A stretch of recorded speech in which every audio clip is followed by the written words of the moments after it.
So this is today. Today is yesterday, and tomorrow is also today. You traveled through time to the present. Yes. Yeah, I don't think you get how time travel works. It's like we're stuck. You know, like a needle on a scratch record. I wake up every day right here, right in Punxsutawney, and it's always February 2nd. It's one of those infinite time loop situations you might have heard about. It's a thing where the same day keeps happening. Time.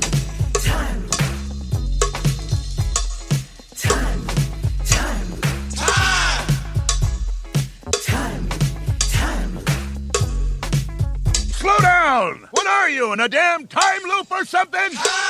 Groundhog Day Project blog, day 290, dated 19th May 2014, sex and violence. Everyone takes, everyone gives. Life is like that. Siddhartha. Davies, 1995, tells us, through its small-town setting and its manipulation of time, Groundhog Day keeps the most discussed ills of 90s America, gang war in California, sex and violence in the movies, at a distance. In fact, those more serious topics don't even make it out of the opening scene. And the first one is just part of Phil's humorous weather report. Out in California, they're going to have some warm weather tomorrow, gang wars, and some very overpriced real estate. Up in the Pacific Northwest, as you can see, they're going to have some very, very tall trees. It'll be clear across the Rockies, and the Great Plains mostly. Sex and violence in the movies. That's a topic that has been with us as long as movies have been, and will still be until we turn as hedonistic as the latter days of the Roman Empire. Actually, then we'll probably still talk about the amount of sex and violence in the movies, but it will be to wonder why our movies have anything but. Groundhog Day provides us with a Capra-esque world in which sex does exist, but it's not really seen, and is fairly wholesome and fully dressed when it is. And violence, well, there are a good 10 slaps on screen, Phil punching Ned, and some might think that explosion is violent, but really even the violence here is almost wholesome. In fact, I find it interesting that the first time Rita slaps Phil, it is specifically because he asks her to do so. Rita, do me a favor. I need someone to give me a good hard slap in the face. And she obliges before he has the chance to explain. Something's going on, and I don't know what to do. I'm having a problem. I may be having a problem. I would like to suggest that Phil is setting a precedent for the audience, and if not for the time loop erasing her memory of it, for Rita as well, that slapping him is a good thing, a necessary measure to help him along the way. So when Phil goes too far later, doing everything he can to bed Rita, the slap is welcomed. And the montage not long after of 8 slaps in a row is not only welcome, but funny. Sure, we feel for Phil. I can't say that line. Sure, we feel for Phil. A little. A little bit. Fix it in post or leave it in, I don't know. Sure, we feel for Phil a little bit, because we're rooting for him despite ourselves, and some of those slaps look pretty painful. But slaps make sense. This is a kind of violence we accept. Not to drift back into my recent topic on... That says epic. I can't read today. Not to drift back into my recent epic on sexism. Why did I call it an epic? Oh no, I might have to have an aside. But we do... I lost it again. Not to drift back into my recent epic on sexism, but we do accept the woman slapping the man because he has come on too strong. Because he is using a little too much force, getting a little too physical when she doesn't want it. Ramus and Rubin, though the latter would let Phil do some worse stuff in his original script, then made it into the film, would never let Phil get so far as to force himself on Rita. But he definitely goes a little too far, blocking her path when she walks into his bedroom, continuing to kiss her after she has said things are going too fast for her, and insisting on still holding on to her and nuzzling into her after she has rejected his proclamation of love. And, though I have, with tongue somewhat in cheek, called Phil's seduction of Nancy Taylor time loop date rape, Phil's lies to Nancy are really no worse than he might tell outside the time loop to get a girl into bed. and no worse than what men in the real world tell all the time to accomplish the same. Phil's trickery with Nancy, like those slaps, is almost wholesome as well. It's a bit sleazy, too. But if Phil, at his worst, tells a couple lies to get a date with a girl, he can't even be that bad a guy. It's time loop opportunism we can understand and relate to. Who wouldn't try to use the time loop to your advantage to get with a guy or a girl you find attractive? I'd like to think I would go after a girl just because I saw her in a diner and she was pretty, but in real life I don't go for that kind of lust at first sight thing either.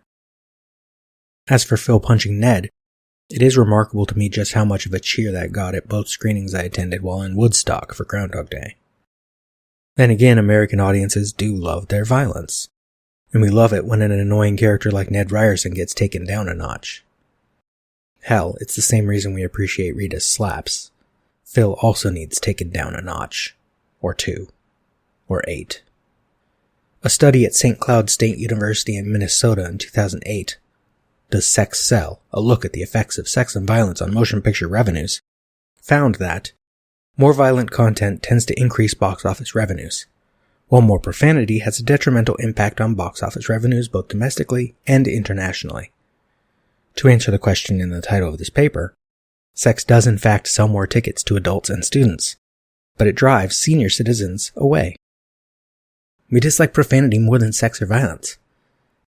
Hell, in a nation built around the idea of rugged individualism, we love violence because metaphorically, it's the same idea we get from the Protestant ethic. As outlined by Max Weber, the tenets of Protestantism... Of course I can't say Protestantism. The tenets of Protestantism played an instrumental role in 1. Legitimizing individualistic profit-seeking by making it a duty willed by God. 2. Justifying capitalist exploitation and working and... See, I'm recording in the afternoon so I don't cough, but I can't read, apparently. The tenets of Protestantism played... The tenets of Protestantism played an instrumental role in 1. Legitimizing individualistic profit. I think there should be a hyphen there. That's why I'm not reading it right. 1. Legitimating... I was also saying legitimizing just because that's, a word. Legitimating... Fucking German guy. Legitimating... The tenets of Protestantism played an instrumental role in 1. Legitimating individualistic profit-seeking by making it a duty willed by God. 2. Justifying capitalist exploitation and work discipline by making conscientious labor a sacred duty. And 3. Creating a cultural climate in which poverty was seen as a result of individual failing. When it comes to success in America, we like to think anyone can be successful if he just puts in enough effort. That got quiet. Anyone can be successful if he puts in enough effort. It's unrealistic, but we believe in it anyway. And violence is just an extension of that same idea. You can't convince someone to do what you want, then you just need to put more effort into it. And if words aren't working, force just might be the effort needed. We laugh when Phil hugs Ned a little too long and Ned gets uncomfortable and runs away. I imagine a more appropriate scene in which Phil simply hugs Ned, and maybe it goes a little long, but it doesn't get uncomfortable. I guess I imagine an enlightened Phil being a little more like a hippie, spreading the love, genuinely, not using physical contact to deliberately turn someone away. This summer, when I finally get around to cutting apart the movie and making some more re-edits. I never did that. I believe the only cut I made of Groundhog Day was where I cut, essentially, the time loop out. We go from February 1st to the final February 2nd. So we get what Rita's experience is. About half an hour long total, I think. Anyway. That's on somewhere. There's a link somewhere. Search it. Groundhog Day Rita's version. YouTube wouldn't let me do it, so I think it's on, Vimeo. Maybe I'll put the link. I have put a few edits of other movies on YouTube. I have a shortened version of The Room. It's about 40 minutes long.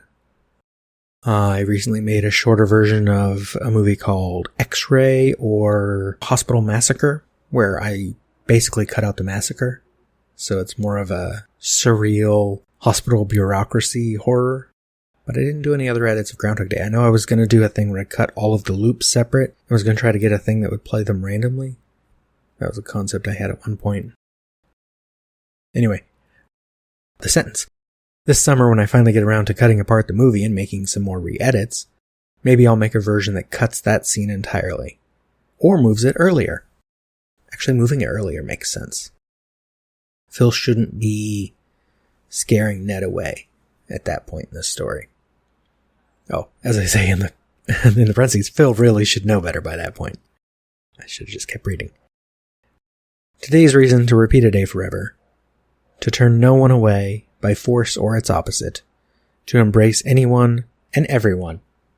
Because life is too short to let our darker impulses get the best of us.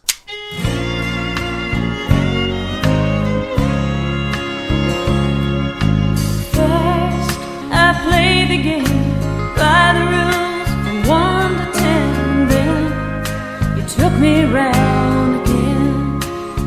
I think I have traveled through time. What is wrong in the end which never comes? Or which comes again and again, lapping, like waves. Since the Big Bang set everything in motion, everything that happens in this universe has to be the way it is. Man, are you hungry? I haven't eaten since later this afternoon. Particles unfolding the way they're destined to. How do you sleep at night? You've never seen Groundhog Day? Yeah, you know Groundhog Day is not a documentary.